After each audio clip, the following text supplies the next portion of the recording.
Hello, everyone. This is PJ Williams from Conspiracy Pilled with a new segment that I'm calling Real Conspiracies. That's R-E-E-L, like as in real, as in movie reel, because we're going to be talking about the hidden occult symbolism in movies, the revelation of the method, and the conspiracy-related messages and motifs in popular movies, as well as video games and books. But today, we're going to be talking about one of my favorite movies of all time, Inception.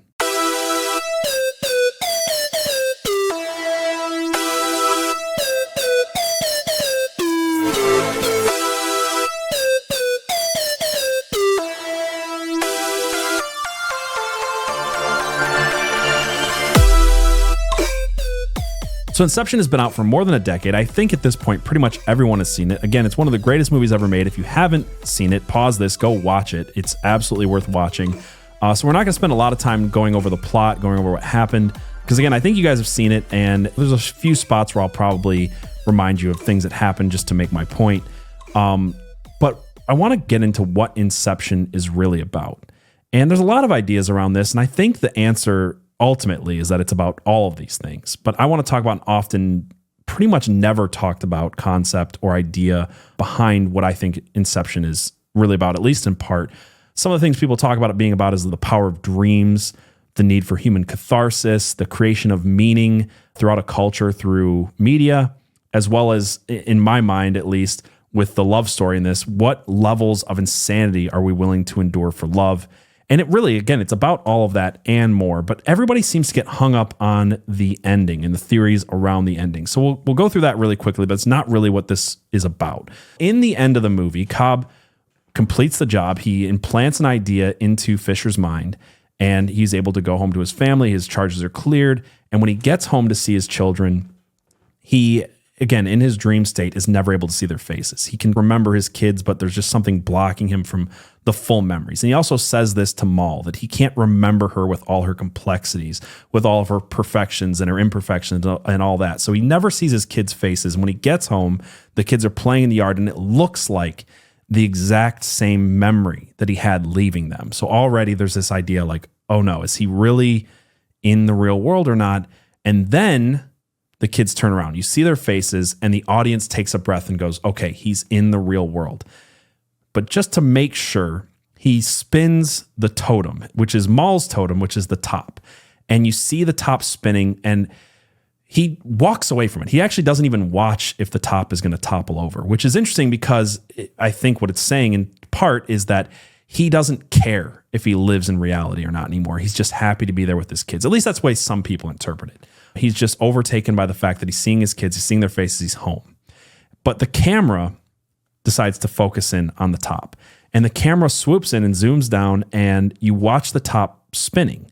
And in the movie, whenever the top is spinning, if it never topples over, this is an indication that they are still in the dream world. This was Mal's idea, is that if it kept spinning, she knew she was in the dream. If it topples over, and we see this happen a few times throughout the movie, he knows he's back in reality. And we see the top.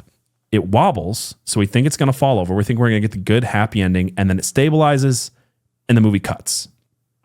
And a lot of people really get hung up on this ending, saying that he's obviously still in the dream world and it's a bad ending. I never got hung up on it for a few reasons. First of all, I never thought that was the case. But there is something more important that we'll get to at the end of this. But just to explain kind of where I came at this from, is that the top is actually Mal's totem, right? The totem that lets us know that Cobb is in reality or in the dream is not the top. He's doing it, some people would argue, in memory of his wife. But what you'll notice is that when he's in the dream world, he's wearing his wedding ring. When he's in reality, he's not. And in this final scene, we see he's not wearing the wedding ring. Therefore, he must be in reality. The other indication is kind of something I found on IMDb that nobody ever talks about, which is that the kids are listed at different ages. So even though we're constantly seeing the backs of their heads, the time we see their face, at least according to IMDb and from what I've been able to gather, these are actually different actors, which is a kind of a dead giveaway that this is reality. And at least what I used to think was the reason that the scene cuts was not to leave you with confusion, but to simulate waking up from a dream, because that's how you enter dreams. You enter a dream in the middle of it. You wake up in the middle of it. You generally don't get an ending and then the credits rolling and all that. It's just cuts, right? So this is simulating waking up from a dream. The movie's over. But I think that's all just surface to what this movie is really about. And one of the things that I have not seen almost anybody talk about with what this movie is really about. And there's all kinds of theories. There's actually no shortage of theories. You can spend all day on Reddit. But to find this particular theory, I think I read it one time. I went back to find any information on it and found pretty much nothing at all. So I'm not saying I'm the first one with this theory, but I couldn't find other people talking about it online. And that is that this movie is actually about MKUltra. And the first indication that this movie is about MKUltra is this scene where Arthur explains where the dream machines come from in the first place, in that they were developed by the United States government. That's why the military developed dream sharing. It was a training program for soldiers to shoot and stab and strangle each other and then wake up. And in some promotional material for the film, you can find out this was a project called Project Somacin, and that the dream machines are a device called a passive device, or PASIV, which stands for Portable Automated Somacin Intravenous Device. And in my theory, again, so the device was developed by the government, which would make us think that Somacin was also developed by the government. I think that Somacin is a stand-in for LSD. LSD being a psychedelic drug made by the United States government, and it was used and has been used before and since to go to, quote, other worlds. That, as we will talk about in a minute, has become also popular among people who are wishing to free their minds, even though that LSD was originally developed and created by the government to enslave the minds and make better soldiers. But we'll get back to that in just a minute. When they go into this dream state, this LSD dream world, they have to come out of it. And that is one of our first kind of occult symbols that I found very interesting in this movie is the bathtub. So there's this thing called the kick where they have to experience falling, and then the falling wakes them up as it would in real life, coming out of a dream. But this particular kick in the first place is kind of unnecessary because all you need is the feeling of falling, yet he's kicked into a bathtub.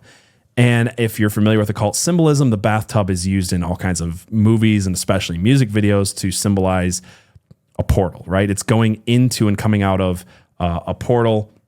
And oftentimes the water would be representation of the age of Aquarius. So waking up into a new superior reality or the new age of enlightenment is this portal concept. And it's very interesting that that is so prominently in this movie. Again, unnecessarily so. You actually don't need the bathtub at all for the kick to work.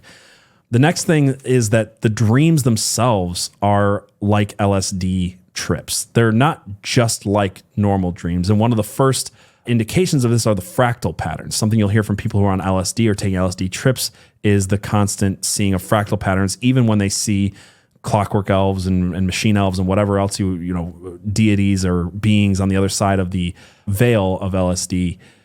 They're very fractal. And you see the fractal patterns in this scene in Paris where Ariadne is first learning to architect the dream space, and she literally folds the city in on itself, and we see a kind of a very trippy, it made it into the trailers. It's a scene in the movie that really sticks with you, where you get this real fractal pattern like thing. We see it again on the bridge as she's moving the mirrors and seeing, these repeating fractal shapes and patterns and things like that.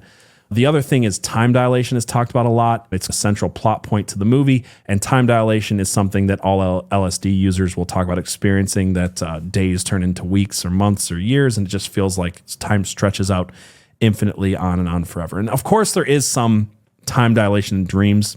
You could fall asleep for 5 minutes and dream something that took much, much longer. So I'm not saying it couldn't just be a dream thing, but there are a lot of other little indications that keep pointing us back to LSD, as I'll point out. The other one is the Somacin machine again, the passive machine, the LSD, the high-tech paraphernalia is what it looks like. These people are laying passed out as if they're microdosing on LSD with a needle in their arm. And what really makes me think that this is the case is when they meet Yusuf, also known as the chemist, and in the back of his shop where he's developing this LSD-like material. And there's a few times throughout the movie where you'll see the Somacin in a little vial, a dropper that looks exactly like an LSD dropper. But he's got all these people in the back who are laying on mats, hooked up to the dream machine, hooked up to the passive device, hooked up to drugs. And this was a thing, I don't know if, I think it was a thing at the time, but it's definitely become much more popular since then, is this idea of psychedelic retreats. And in places like Jamaica and other countries where psychedelics are not illegal, people will literally go on retreats. They will lay on a mat all day. They will have a needle in their arm and they'll be microdosing ayahuasca, psilocybin, LSD, MDMA. It's just dripped in tiny amounts into their arm constantly in little doses that keep them in a dream world for the entirety of their trip. So again, go to Jamaica, and why experience Jamaica when you can talk to clockwork elves and things like that? But this is a growing thing. People are actually going, instead of on retreats, to, it's weird because some of this is like I said, in Jamaica and other kind of exotic resort areas. And instead of enjoying a trip in the real world, they are going to spend their entire trip in the world of their imagination, or in this alternative reality, this thing that some people believe is more real than the real world, which is a big part of this movie. And what's interesting about the movie is, we'll come back to this in a minute, but it's not talked about as a negative thing. In fact, he's told, who are you to say that their reality is not as real as your reality? They come here every day to sleep. No. They come to be woken up. The dream has become the reality.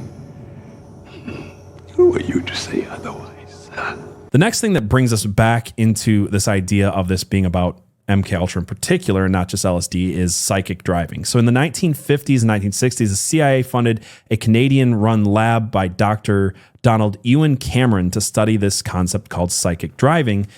And in psychic driving, they would use a paralytic drug, much like in the psychedelic retreat lab of Yusuf the chemist.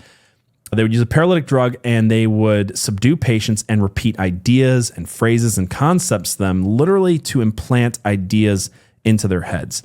And what they realized, and the reason psychic driving was so important to the MKUltra program, was that they couldn't implant ideas into people's heads unless they could go deep enough into the subconscious.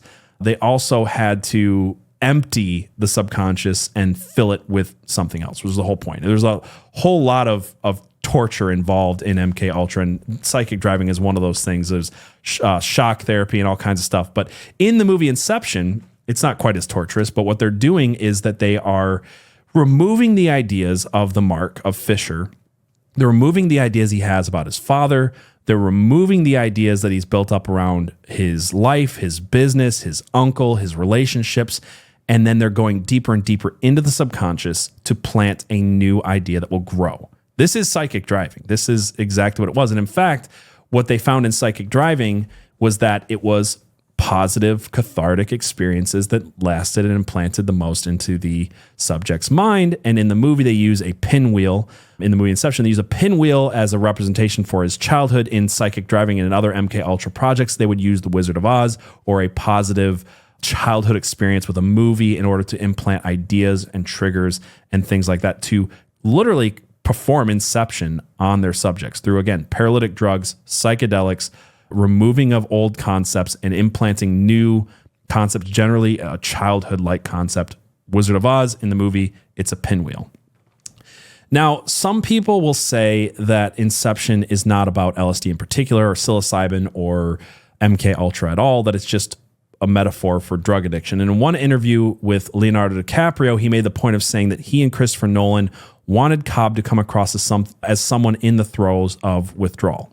And he said, quote, "This was a substance fanatic, a guy with a dependency on the dream state, a man who was escaping reality at all costs. This was a journey for him to come to the truth of that." Now, you could say that Inception is not maybe about MKUltra, that it's just a metaphor for drugs in general, and that when Cobb decides to wake up and get sober and kick his habit, he can come home to his kids. And this is why Mal was never able to come home, because she was never able to kick the habit. She became completely addicted to the dream world. She became completely addicted to the drugs, right? To living in this alternate reality. And she chose to live in the alternate reality rather than to come home to her own kids. My problem with this theory is not that it's, again, like all the other theories, like it being about memes, and I don't mean it in the internet sense, but in mimesis, the idea of ideas spreading through a culture over time, or the ideas of, again, the enduring love and the depths of psychosis that you'll go for the people you love, is in Cobb and Mal's relationship. It's not that all of these ideas are not true. I think they're all true to a degree. My problem with the general drug theory and it not being MKUltra at all is that you have to ignore all the other and often less subtle references to psychedelics in particular, and to the government history of psychedelics and their purpose. So this brings me back to the ending. So this is the thing that everybody gets caught up on, and I think it actually is important. I gave you my theory, what I originally thought about the ending. I was thinking about this purely in a dream way, because I I've always been obsessed with the idea of dreams. And I think that's part of the reason that this was so fascinating to me. And it wasn't till, again, more recently with the show and other things, diving into the history of MKUltra, diving into talking to people about psychedelics, talking to people about the Hat Man and Clockwork Elves and Nephilim and all of that stuff, that I'm really seeing this for not just being a dream movie. So the ending, the important thing about the ending is that there's an idea that infected Mal. An idea is like a virus, resilient, highly contagious. And the smallest seed of an idea can grow. It can grow to define or destroy you. And the idea was that her world was not real. And the idea, I think, was not just planted in her mind. I think the idea was planted in the minds of the audience. And we can see this because for over a decade, the wobbling top, the same symbol that Cobb used to perform Inception on Mal, to plant the idea in her head that would grow like a cancer, is the same symbol that the movie ends with. It has planted doubt in the audience for a decade or more that Cobb was not even in the real world. Now, the question is, will the idea stay growing in the minds of those who are affected on a deep subconscious level by this movie as it did in Mal's? I would argue yes. And one of the biggest, and the reason I would argue yes, is that one of the biggest growing conspiracy concepts in the last decade is that we live in a simulation, that our world is not real, that we live in a prison planet. And since the prison planet is a central idea to the Freemason, Kabbalistic, Gnostic religion that the elites in Hollywood all participate in, I'd say that that was exactly the point, and that the inception from this movie and from other movies like The Matrix is working all too well, that they have planted this idea that our world is not real, and that in order to be happy, all we have to do is to go into the pod and eat the bugs and take the LSD. And then, and again, that's the part nobody's talking about, that we can live in the pod, eat the bugs, take the LSD, and then, and only then, can we own nothing and be happy. I went deep into the recess of her mind and found that secret place. I broke in and I planted an idea. A simple little idea that would change everything.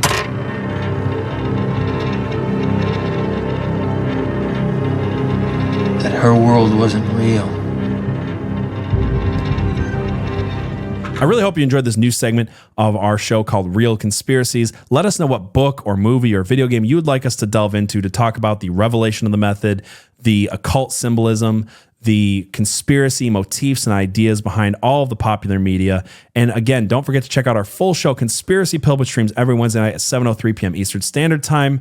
Have a great night, everyone. God bless.